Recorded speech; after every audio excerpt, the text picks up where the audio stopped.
Les marais de Libera, 1 300 000 hectares de terres immergées au nord de l'Argentine, près de la frontière avec le Paraguay. À perte de vue s'étendent marécages et lagunes, un habitat idéal pour les caïmans, rongeurs et des centaines d'espèces d'oiseaux. Ici, l'animal règne en roi, et c'est bien pour qu'il le reste qu'un homme en a transformé une partie, 10%, en réserve naturelle privée, le milliardaire américain Douglas Tompkins. Créateur des marques Esprit et de North Face, il a tout revendu pour se consacrer à son idéal, ce qu'il appelle l'écologie profonde.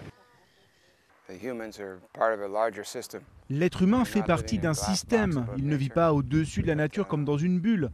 Il doit se développer économiquement et culturellement, bien sûr, mais il ne prend pas assez en considération le fait qu'il doit partager cette planète avec plein d'autres espèces.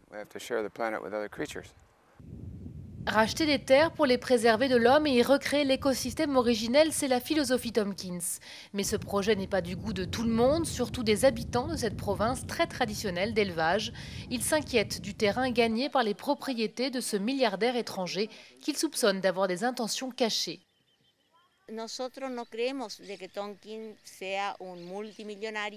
Nous ne pensons pas que Tompkins soit un multimillionnaire qui se soit reconverti subitement en philanthrope, mais plutôt qu'il est la face visible du pouvoir mondial de l'argent, des puissants de ce monde qui veulent s'emparer des ressources naturelles de l'Amérique latine. Des critiques que le milliardaire balaie d'un revers de la main. Prenez les 77 parcs nationaux qui existent aux États-Unis. Chacun d'entre eux a suscité une forte opposition au moment de leur création. Et puis après 5, 10, 15 ans d'existence, eh bien, ils sont vus comme la meilleure chose qui soit. Et les habitants sont prêts à les défendre, bec et ongles. Et c'est bien l'objectif ici aussi que les marais de Libera deviennent à terme un parc national qui l'offrira à l'État argentin.